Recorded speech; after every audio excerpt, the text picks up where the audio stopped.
precisamos ser tratados no nosso orgulho. Até nós cantamos hinos aqui dentro da igreja a esse respeito, quando o nosso ego tirarmos, né? Então nós precisamos ver isso. Mesmo com seu orgulho, ele acreditou nas palavras da menina. A menina era a testemunha de Deus ali na casa de Naamã. E Eliseu, fez Naamã saber e reconhecer o seu orgulho. Era bom que os homens, olha só o que Deus ensina nessa lição de Naamã. Era bom que os homens fossem sensíveis em relação ao pecado, como são em relação à cura que desejam. Hoje mesmo nós vemos aí a respeito do coronavírus, e veja bem, todo mundo que fica enfermo disso quer ser curado, porque está com medo da morte. Agora é interessante que mais perigoso do que a cura, mais perigoso do que a morte é o pecado, que além de nos levar à morte, nos leva ao inferno, e nós estamos muito mais com medo da morte ou do coronavírus do que do pecado. Então nós precisamos estar atentos a isso. Quando estamos doentes, fazemos qualquer coisa. Quantos daqui não faz qualquer coisa para ser curado? Todos fazem, não faz, irmão Adilson? Não faz uma Sara? Não faz uma Edna? Tudo faz. Vai no médico, toma remédio. Só que é interessante que quando nós tomamos o remédio, logo a hora que nós sentimos que estamos melhor, a gente já vai até falhando com o remédio. Não é assim? Com todo mundo é assim. Então por que nós não fazemos de tudo para nós nos vermos livres do pecado, que é a salvação em Cristo? Uma das respostas é: estamos cegos e não conseguimos enxergar a verdade por causa do nosso pecado. Se eu perguntar para os irmãos aqui, qual é a hora, começando ali pelo Natan, qual é a hora da nossa vida durante 24 horas que nós nos sentimos mais seguros?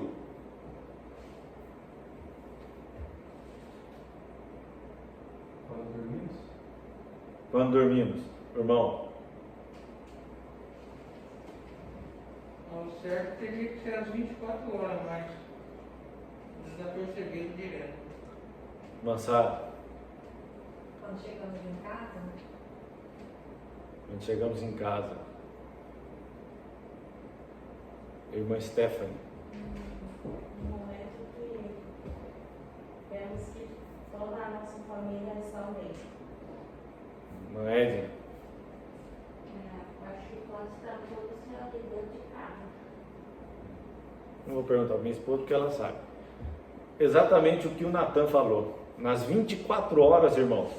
Veja bem, se nós entrarmos dentro do que a Bíblia ensina, nós vamos ver que a Bíblia está ensinando que o cientista, a medicina, a psicologia, a hora em que nós dormimos, é a hora que nós nos sentimos mais seguros. Por quê? Porque ali o nosso raciocínio não pensa em problema, não pensa em doença, não pensa se tem dinheiro, se não tem. É a hora em que nós nos sentimos mais seguros. É a hora em que nós estamos dormindo. Vejamos isso. Que hora Sansão perdia, ou seja, lutava contra os filisteus? A hora que ele acordava do sono. Sansão é um dos exemplos que ele se sentia seguro quando dormia. Toda vez que Dalila ia ali e fazia uma prova para ele, ela sempre pegava aquela hora que ele estava mais sonolento, se os irmãos forem ver o livro de Juízes. Então, Naamã, nessa lição, nós aprendemos que Eliseu, ele teve que tratar com Naamã.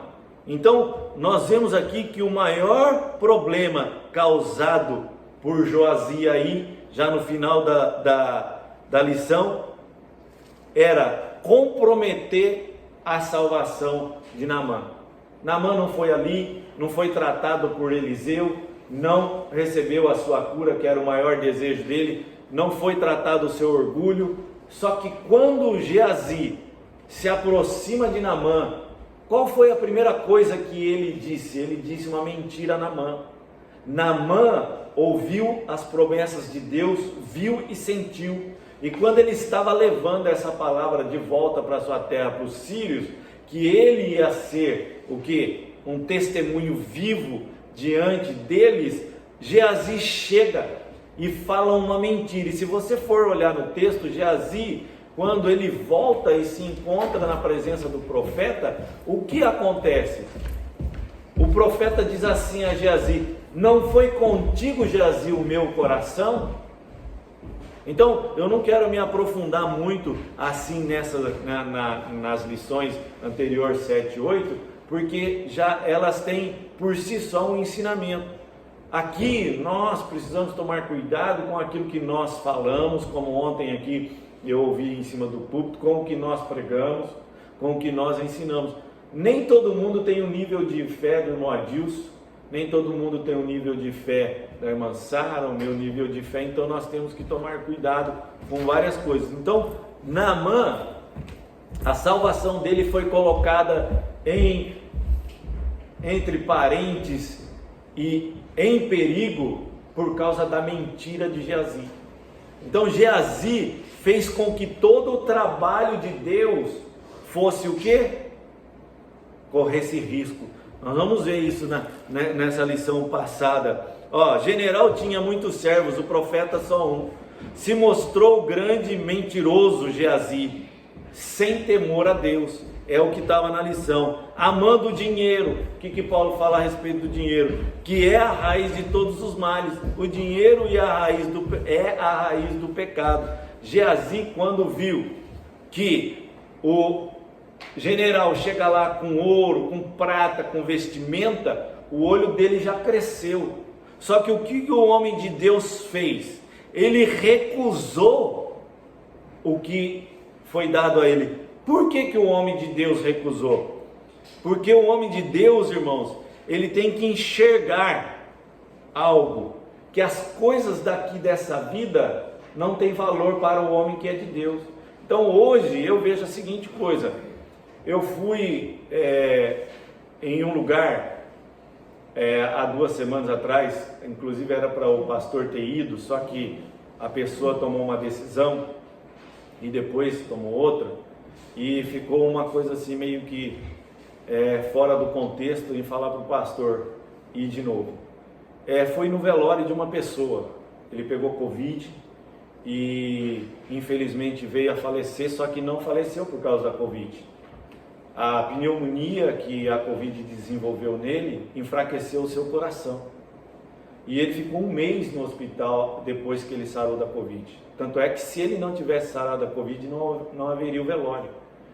E indo lá eu pude perceber que a lição número 8, ela se encaixava no contexto. Que nós granjeamos tanta coisa, queremos granjear tantas coisas como Geazi viu essas coisas, e por fim nós não levamos nada dessa vida.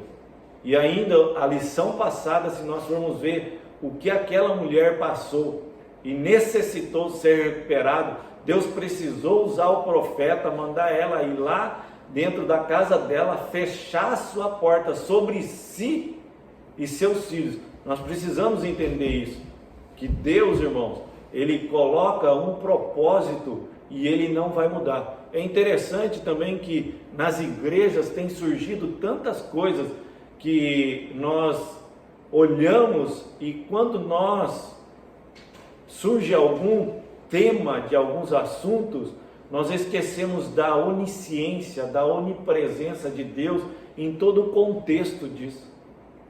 Muitas vezes nós questionamos a obra de Deus, mas nós olhamos de uma visão terrena. E outra coisa também, que estudando essas lições anteriores até aqui a 9, e eu também estou estudando o livro de Apocalipse, eu vejo a seguinte coisa: qual é a visão que nós estamos tendo? Se nós olharmos entre os homens de Deus, vamos citar aqui Daniel e João. Quando Daniel ele é tomado, ele está na terra e tem uma visão.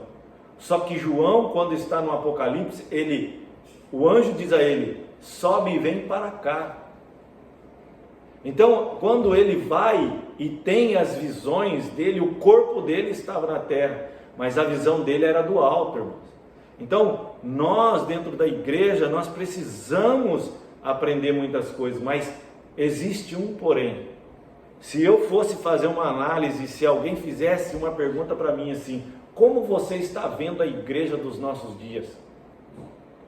eu posso, com toda sinceridade, irmãos, eu posso falar que eu estou vendo uma igreja bem dividida, como está escrito sobre as 10 virgens, as 5 prudentes e as 5 que não são prudentes. Por que eu estou dizendo isso? Porque a Bíblia também diz assim: compete a mim obedecer muito mais a Deus do que aos homens. Então eu vejo que a igreja, ela está cega, e é interessante que quando nós começamos a trazer conhecimento para a igreja no começo, quando ela começa a enxergar, é aquele alvoroço, parece que ela está vendo uma luz no fim do túnel, ela está saindo da escuridão, mas quando ela começa a ter a claridade da sua visão, parece que ela quer voltar para a escuridão novamente. Por isso que eu fiz a pergunta: qual é o horário em que nós nos sentimos mais seguros dentro das 24 horas que nós vivemos?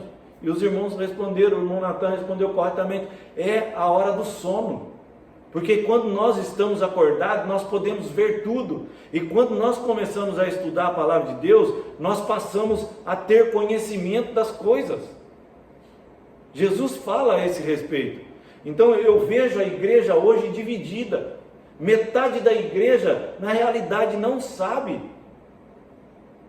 Estão sendo incrédulos. Nós podemos fazer uma análise lá da igreja primitiva e dos nossos dias. A igreja primitiva estava disposta a qualquer coisa, a morrer por Cristo. A igreja de hoje não está disposta a isso. Infelizmente não está disposta. Na minha visão, ela não está disposta.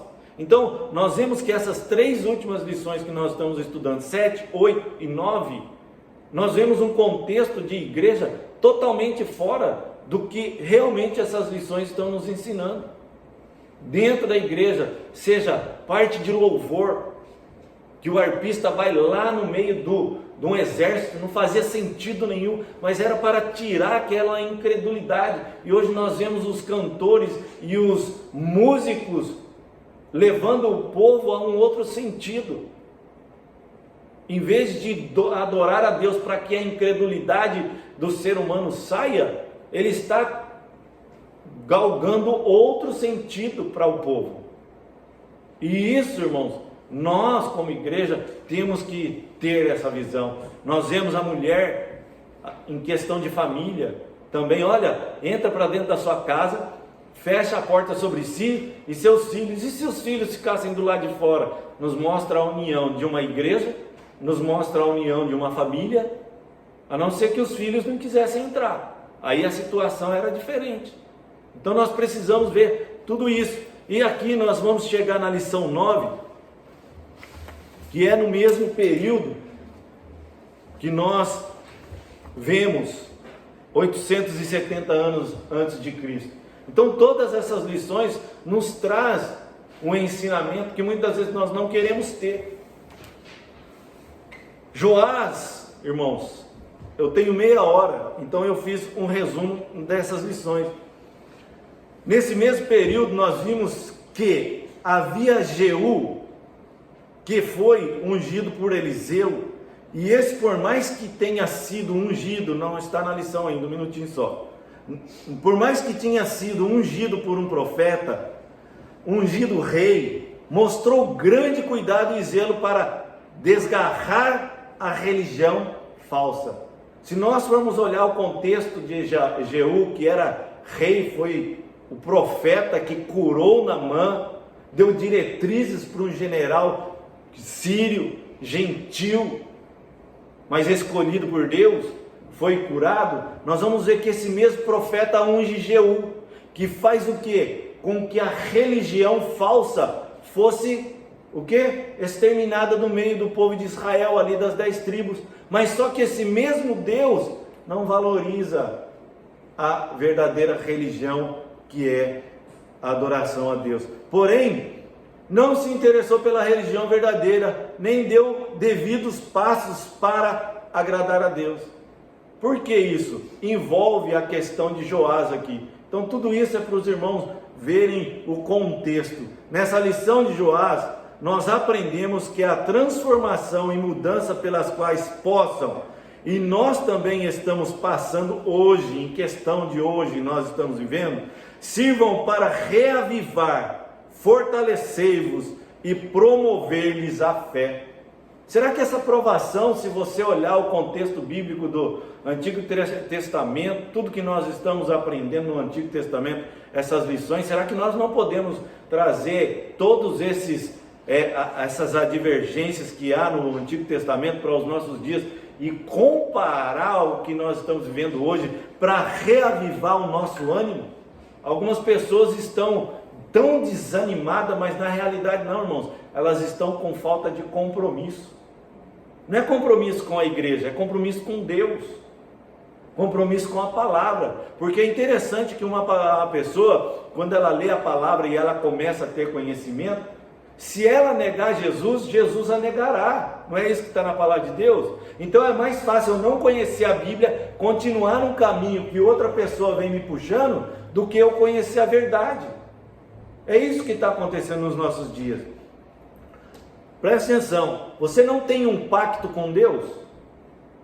Você vem aqui, toma a Santa Ceia, irmãos. Você toma o cálice, é o mesmo, da mesma garrafa, todos nós tomamos. Você sabe por que serve esse pacto? O pacto serve para recordar e envolver-nos ainda mais nos deveres que já estavam vigentes. Desde que dia que foi a Santa Ceia instituída? Os irmãos estudaram a lição e viu que lá na mesa de Eliseu, o que tinha ali naquela mesa? Morte na panela, irmãos. Não é isso que estava na lição? Se perguntava aos irmãos, não é morte na panela? Não foi colocado um pepino ali? Que se eles comessem, sabe o que aconteceria? Se eles comessem aquela comida sem a farinha que Eliseu colocou, eles teriam desinteria e morreriam. Porque o que eles comiam era só sopa. Bebe bastante água durante o dia para você ver. Passe de 2 litros de água por dia para ver se o seu intestino não vai se soltar. É o que aconteceria, ainda mais com o pepino amargo que eles colocaram dentro da panela. Morte na panela. Agora nós vemos que a Santa Ceia, ali na hora em que aquela panela, que a sopa foi servida, na mesa de Eliseu, tem a mesma representatividade da Santa Ceia aqui, que nós tomamos. E se nós não entrarmos na profundidade da palavra de Deus, nós não vamos ter esse ensinamento. Se você for no comentário Matthew Hare, ele fala isso. Muitas vezes, irmãos, nós queremos ter entendimento da palavra de Deus sem que tenhamos um tutor. Tutor é aquele que nos ensina. Então, mais uma coisa, Joás foi salvo por Joaida. Quem era Joaida? Era o sacerdote daquela época. Enquanto Joás, irmãos, estava sendo instruído por esse sacerdote, o reino dele durante 20 anos foi próspero, foi abençoado. Mas a hora em que ele morre, veja bem, ele perdeu toda a convicção da sua fé. Toda a convicção da sua fé. Então, vamos entrar nessa lição aqui rapidamente, o reino de Joás, e nós vamos ver o que é que Deus tem. Então eu fiz um resumo, assim bem comentado, com essas perguntas que eu fiz aos irmãos, e nós vamos para o texto áureo. Não te desampare a benignidade e a fidelidade, ata-os ao teu pescoço, escreva-as na tábua do teu coração, e acharás graça e bom entendimento aos olhos de Deus e dos homens. Vou repetir, Provérbios 3 e 4.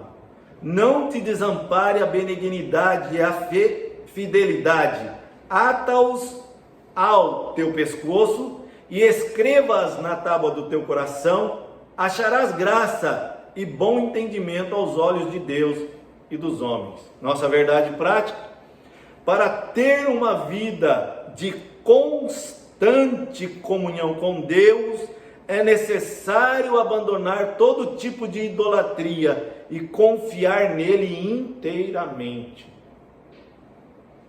Confiar nele inteiramente, irmãos.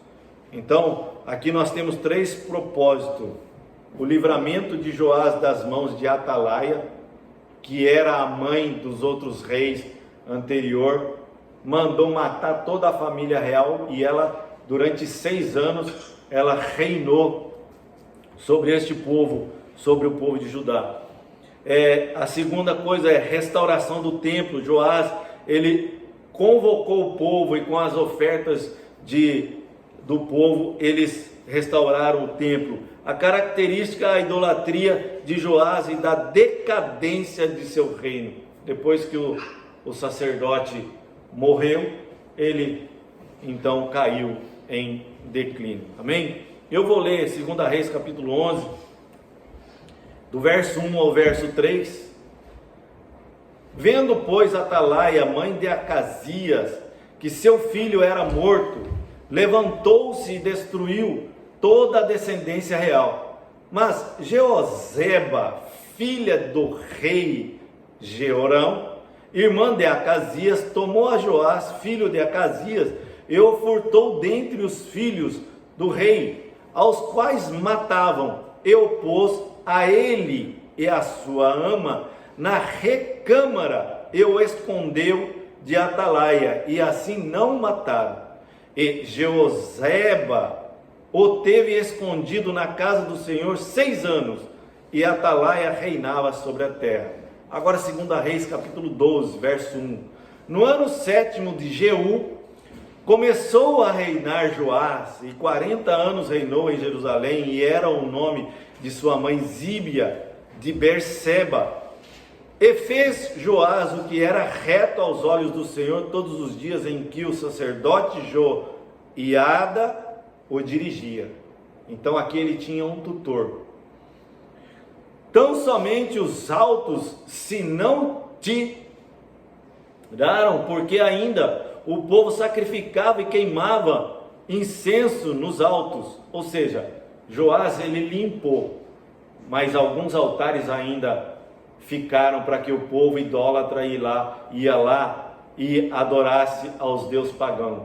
Então, irmãos, cuidado com a sua vida. E disse Joás ao sacerdote: todo o dinheiro das coisas santas que se trouxer à casa do Senhor, a saber, o dinheiro daquele que possa o arrolamento, o dinheiro de cada uma das pessoas, segundo a sua avaliação, e todo o dinheiro que trouxer cada um voluntariamente para a casa do Senhor. Os sacerdotes o recebam, cada um os seus conhecidos, e eles reparem as fendas da casa, segundo toda a fenda que se achar nela. Verso 17. Então subiu Hazael, rei da Síria, e pelejou contra Gate, e tomou depois Hazael, resolveu marchar contra Jerusalém. Porém Joás, rei de Judá, tomou todas as coisas do santo que Josafá e Joarão e Acasias, seus pais, reis de Judá, consagraram, como também todo o ouro que se achou nos tesouros da casa do Senhor e na casa do rei, e os mandou a Hazael, rei da Síria, e este então se retirou de Jerusalém. Ora, o mais dos atos de Joás, tudo quanto fez, mais porventura não estão escritos nos livros dos crônicas dos reis de Judá? E levantaram-se os seus servos e conspiraram contra ele e feriram Joás na casa de Miló, que desce para Silá, porque Josacar, filho de Simeate, e Josabade, filho de Samer, seus servos, o feriram e morreu, e o sepultaram com seus pais na cidade de Davi, e Amazias, seu filho, reinou em seu lugar. Nós vemos aqui que mesmo ele sendo um fiel ao Senhor, os seus últimos anos, ele não foi muito bem sucedido, e por ele não dar tanta importância à casa do Senhor, esses que eram servos dele resolveram matar, porque ele tomou outra atitude. Amém? Na introdução, eu vou ler a introdução e vou correr bem na lição para ela ficar bem curta. Amém? Introdução. Com apenas 107 anos de idade, Joás começou a reinar. Como era muito jovem, recebia orientações e conselhos do sacerdote Joiada.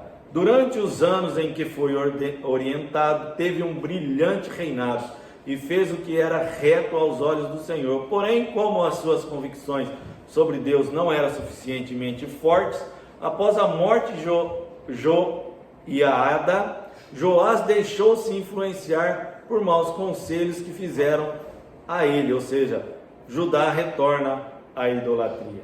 Então, depois de que o tutor dele morreu, veja bem, quem está ao seu redor? Quem está fazendo a sua cabeça? Quem está te aconselhando? Irmãos, é muito interessante isso, conselhos. Nós também temos que saber dar conselhos. Não se intrometer na vida da pessoa, mas dar um conselho que direcione aquela pessoa à correção. Amém? O livramento de Joás. Irmã Sara, pode ler para nós? As tramas reais, tanto em Israel quanto em Judá, existiam acirradas disputas pelo poder, envolvendo interesses políticos e econômicos. A casa real de Judá havia se aparentado com a casa real de Israel, através de Atalaia. Nessa de Acabe e Jezabel, Atalaia se casou com Jorão, filho de Josafá e de Judá. Quando Jorão foi assassinado por Jeú, Atalaia usurpou o trono e começou a reinar em seu lugar. Amém. Então vocês veem que mesmo Judá e Israel, na casa real eles se entrelaçaram, eles fizeram parentescos, mas isso é porque eles não podiam o que? Fazer? Ir buscar mulheres fora. Por exemplo, a realeza, nós estamos vendo aqui o acontecimento da princesa daqui do Japão, querendo se casar e querendo ir morar nos Estados Unidos. Isso está tendo grande controvérsia. Se nós formos ver, ela passa a ser plebeia, ela ganha um sobrenome e ela foi estudar na faculdade cristã de Tóquio, se vocês forem ler. E ela recebeu orientações cristãs. Tanto é que o avô dela disse a ela assim, como o tradicional casamento aqui do Japão, na família real, é ela entrar pelo portão do inferno. Os irmãos sabem o que é isso? Aquele negócio assim que tem no templo Shinto, que é vermelho, aquilo lá significa o portão do inferno. Significa que ela tem que fazer um casamento ali e ela se recusa a fazer esse casamento. E aí o que acontece? Nós estamos vendo isso. Ela vai se tornar plebeia, essa família se tornaria plebeia se casasse com fora da realeza. Irmã, continua, o 2. A coragem do sacerdote brilhada. Atalaia herdará a perversidade de Acabe e Jezabel. Para se assentar no trono, ela matou todos os membros da família real, incluindo seus próprios netos. Apenas Joás, filho de Atazias, escapou. Ele tinha 1 ano de idade e foi escolhido em uma sala por sua tia, Joazeba, esposa de sacerdote Joiada, e lá ficou durante 6 anos. Nesse período, Joiada preparou Joás para assumir o trono e lhe ensinou as leis mosaicas. Irmãos, aqui nós vemos o que? Em uma sala por sua tia, Jeozeba, esposa do sacerdote Joiada. São da mesma família, até os próprios sacerdotes, irmãos, eles eram da família real. Porque era escolhido por Deus quem ia lá. Sacerdote e profeta são duas coisas distintas. Nós não podemos misturar as duas coisas. Sacerdote é o que tomava conta do templo, que tomava conta lá do nosso, vamos dizer, em Israel, o templo daquela época. Alguém pode ler o 3? A estratégia bem sucedida. Quando Joás completou 7 anos, Joiada armou uma estratégia para impulsar o legítimo rei. Combinou com os capitães da guarda e no dia planejado por eles, destruíram Atalaia. Destituíram Atalaia do trono e proclamaram Joás como rei. Joiada, naturalmente, passou a ser corregente com Joás, pois este não tinha condições de reinar por ainda ser criança. O sacerdote, como um homem temente a Deus, destruiu os sacerdotes de Baal e conclamou o povo para remover seu templo, despedaçar imagens e altares e refazer a aliança com Deus. Amém. A síntese do tópico 1 é: há momentos em que o perigo nos cerca sem que o percebemos. São nessas horas que o Senhor intervém, nos concedem escape e proteção. Na lição 7, a viúva de Serepta. A hora em que ela menos esperava. O que ela esperava ali na frente do profeta? Ela teve que usar a fé dela, fecha a sua porta sobre si e sobre seus filhos. E se ela não obedecesse? A mesma coisa a gente olha aqui para essa lição aqui. O sacerdote teve que usar da sua fé. A mulher do sacerdote teve que usar da sua fé. Obedecer, eles conheciam os mandamentos de Deus. Eles conheciam a ordenança de Deus que estava na lei de Deus. Então, a estratégia bem sucedida qual foi? Esconder ali o menino na casa até que ele completasse e ele fosse apresentado ao povo e dirigido pelo sacerdote, ele fez um bom reinado. Amém? Tópico 2, o reinado de Joás e a reparação do templo. Alguém pode ler, por favor? Maldilson, consegue ler? A reparação para reparar o templo. O reinado de Joás foi muito próspero, enquanto Joiada o aconselhava como a adoração a Baal havia sido muito incentivada pelos reis anteriores. Nenhuma manutenção fora feita no templo do Senhor, e por isso ele estava em condições precárias. Logo Joás incentivou o povo e os sacerdotes a arrecadarem ofertas para a manutenção do templo. Amém. Aqui nós vemos que o templo, irmãos, na realidade, se você fosse olhar um desenho, uma planta, a respeito da cidade de Jerusalém, você ia ver 4 camadas a 5 camadas, ou seja, a cidade baixa, depois vinha outra cidade, depois vinha outra, era em camadas. Depois em cima estava o templo. Eles fizeram aquilo ali, como está hoje ali, Monte Moriá. Tudo foi feito em volta para que a cidade crescesse em volta daquilo ali. Então, o que acontece? Foram ficando precários. E quando nós olhamos no livro de Apocalipse, é isso que é interessante. A cidade de Jerusalém em sua meta, ou seja, algumas pessoas falam assim, mas como que vai caber tanta gente lá? Para você ver numa visão humana, a cidade de Jerusalém nas metas que está lá em Apocalipse, ela seria do tamanho do estado da Flórida dos Estados Unidos. Somente a cidade da Nova Jerusalém que está no céu pelas metas que está em Apocalipse. Isso, irmão, é para você ver como que Deus faz as coisas que nós nem calculamos que faz. E aqui Deus, o reinado de Joás, Deus está vendo que o povo está perecendo.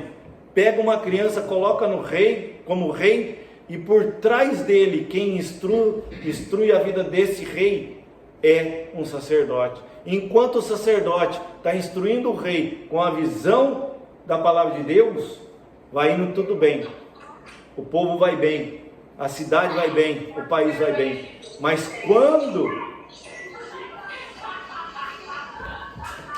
quando vem, o povo começa a se distanciar do profeta, do sacerdote, o que acontece?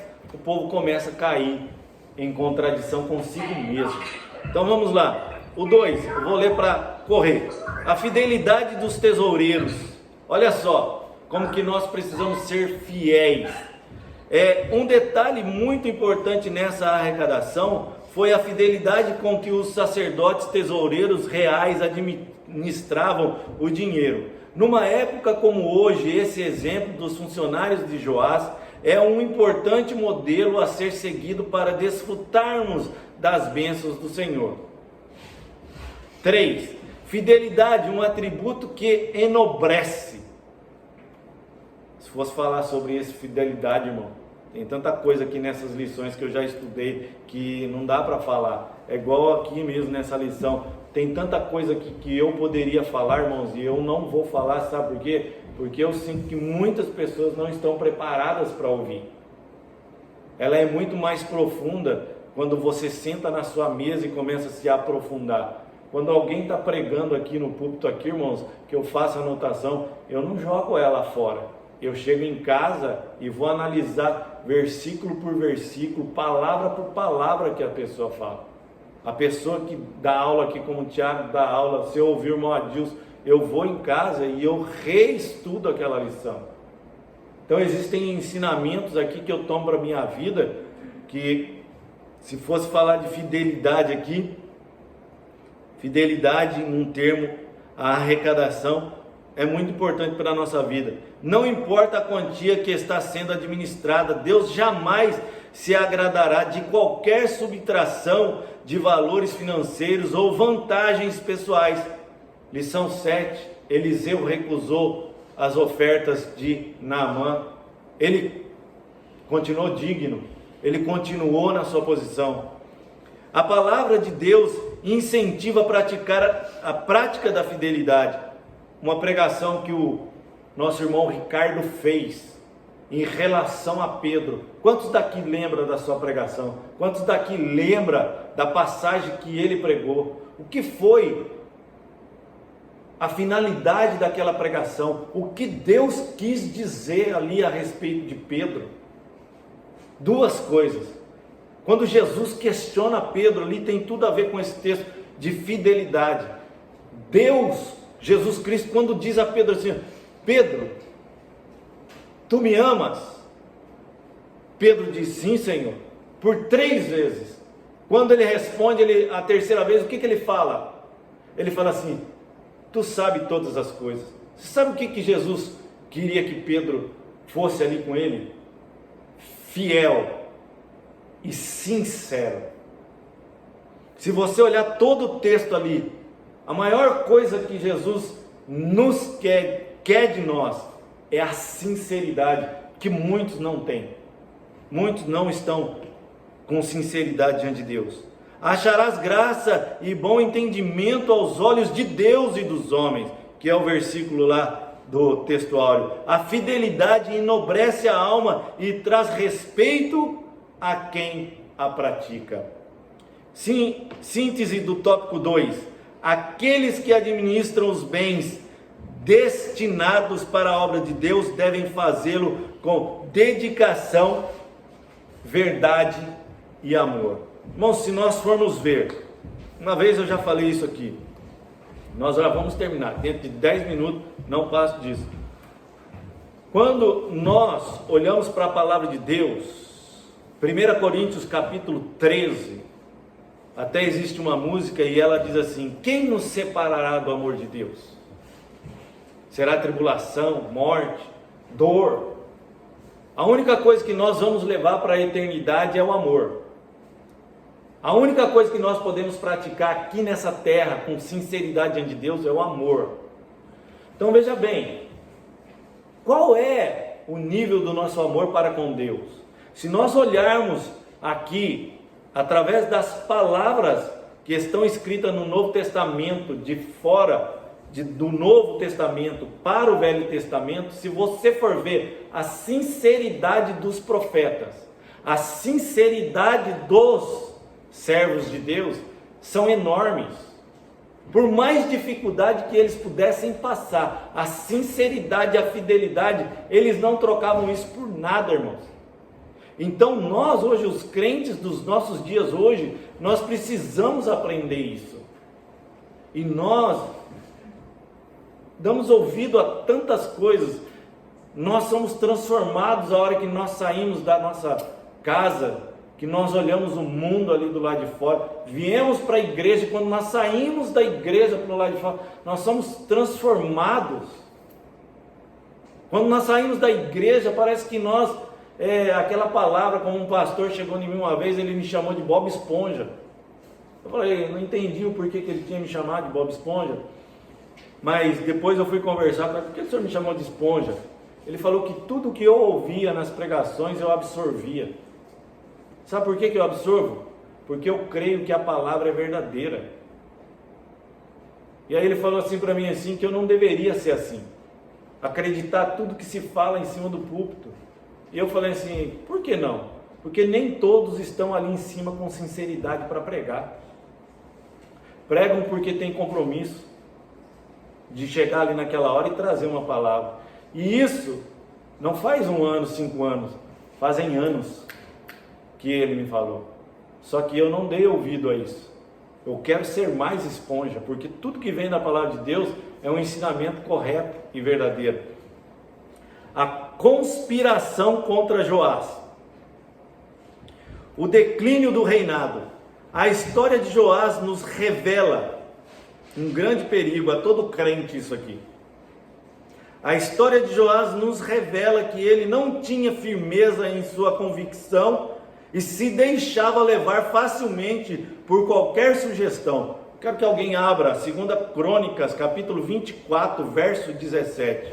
Quando o sacerdote Joiada morreu, o rei não conseguiu manter-se inteiramente fiel ao Senhor. Passou a adorar ídolos. 2 Crônicas, capítulo 24, 18. E a confiar em sua própria força. As más decisões de Joás e sua desobediência resultaram na falta de prosperidade do reino, na perda de sua confiança em Deus e mais tarde na conspiração de assassinato contra ele. Por favor, alguém lê. O 17, o 18, 24, 17 e 18. Porém, depois da morte de Joiada, vieram os príncipes de Judá e prostraram-se perante o rei. E o rei os ouviu. 18.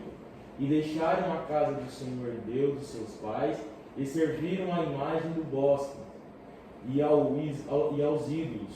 Então, por causa dessa sua culpa, veio grande ira sobre Judá e Jerusalém.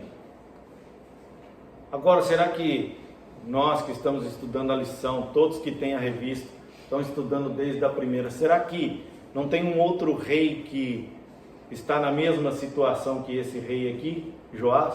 Não deu ouvido aos jovens, em vez de dar ouvido aos mais velhos? Será que ele também lá no começo do seu reinado não caiu no mesmo erro? Será que nós não estamos cometendo erros atrás de erros? Como é que está a sua vida? Eu tenho tirado grandes aprendizados nessas lições aqui. Amém, Tiago? Essa é uma trágica consequência da desobediência, perder a confiança em Deus, que muitos crentes estão perdendo. Irmãos, uma coisa é perder a confiança. Agora tem pessoas que têm excesso de confiança e começam a tentar a Deus e a intentar a Deus. Nada vai acontecer comigo. Esse irmão que faleceu, eu uma vez, pelo telefone conversando com ele, ele me disse assim, não, eu não vou pegar esse negócio não, Deus vai me proteger. Amém que nós cremos assim, mas ele não quis se vacinar, não quis tomar vacina. Se a vacina veio, é para que nós sejamos vacinados e protegidos. Se existe a máscara, é para que nós sejamos protegidos. Deus usa coisas, usa a ciência para fazer a sua obra.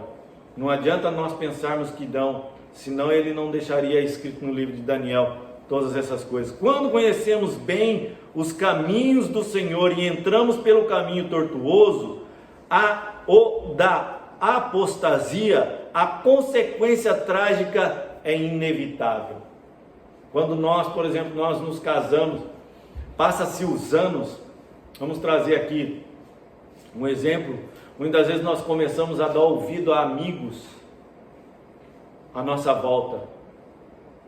Eu tive essas experiências, minha esposa teve, nós trabalhávamos em loja, então nós temos que tomar cuidado com as pessoas que estão ao nosso redor. A influência. Na igreja, por exemplo, não, hoje eu não vou, mas se Deus falou para você ir, por que você não vai? Se Deus falou com você para você ir na igreja, por que você não vai? A tua bênção está aqui dentro e você pode estar perdendo. A conspiração e morte no reino. A idolatria de Joás teve início após a morte do sacerdote Joiada. Esse nome é complicado, né? O rei, em vez de seguir tudo o que o sacerdote lhe ensinara, passou a tomar conselhos com os príncipes de Judá. Abandonou o Senhor e se voltou aos ídolos. Sua capacidade de discernir estava tão prejudicada que, ao ser repreendido por Zacarias, filho do sacerdote Joiada, o matou. Matou o filho do sacerdote. O juízo de Deus veio até Joás através do exército sírio, que pelejou contra ele. Após a batalha, feriu os próprios servos de Joás, conspiram contra ele e o mataram em sua cama. Olha aí, o que eu falei de Sansão? Sansão, toda vez que os filisteus vinham, ele estava dormindo. O sono é o lugar mais aconchegante e seguro que nós temos em 24 horas do dia. Aqui o camarada estava na cama e ele foi morto no seu lugar. Vamos lá agora. Quão perigoso é abandonar os bons conselhos do céu para buscar os maus conselhos terrenos. Filipenses capítulo 4, 8 e 9. Não podemos deixar de discernir as coisas do Espírito, pois a palavra de Deus diz que nós temos a mente de Cristo. Síntese do tópico 3 diz assim: a desobediência a Deus é a confiança na força do próprio braço. Nós levam a escolhas ruins que afetam o destino de nossas vidas. Então eu vou dizer de novo: a desobediência a Deus e a confiança no nosso próprio braço nos levam a escolhas ruins que afetam o destino de nossas vidas. Então aqui vamos para a conclusão, que já está dando o horário. Joás foi levado ao trono por uma ação divina. Deus é quem colocou ele ali. Ele poderia reinar os 40 anos do seu reinado bem. Organizada pelo sacerdote Joiada. No início do seu reinado, ele reparou o templo e amou e mandou construir vários artefatos para o ofício sagrado. Porém, após a morte do sacerdote, começou a fazer o que era mal aos olhos do Senhor. Passou a adorar ídolos, perdeu completamente a noção de justiça ao mandar assassinar o profeta Zacarias. Seu reino entrou em decadência e ele acabou assassinado por 2 de seus servos. Se nós formos olhar, quando chegou a essa era, Deus começou a fazer com que o povo, tanto das 10 tribos do norte quanto a tribo de Judá, começasse a decair. Por quê?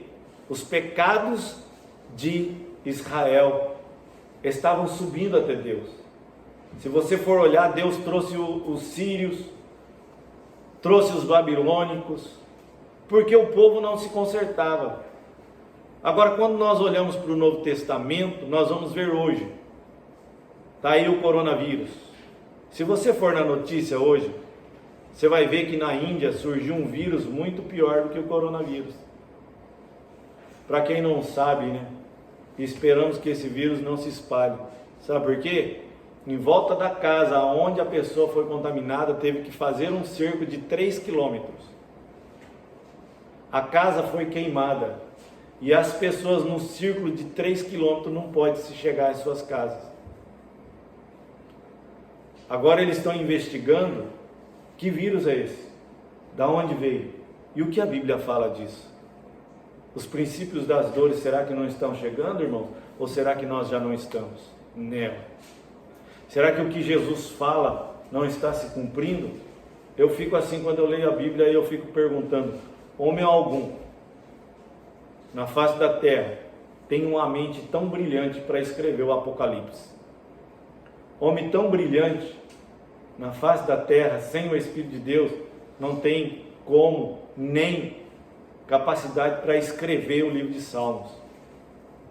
Então agora me diga, será que nós realmente estamos amando a Deus como deveríamos amar? Essa é uma pergunta. Eu vejo que muitos têm interesse em acordar de um sono, mas muitos não estão interessados em acordar do seu sono. Amém? Quero que os irmãos se coloquem em pé. Vamos fazer uma oração. Tem muita coisa aqui, mas é bom que os irmãos pegam a sua revista. Deus vai falar com você e vai te ensinar. Amém? Vamos fazer uma oração, dar encerramento a essa aula de hoje.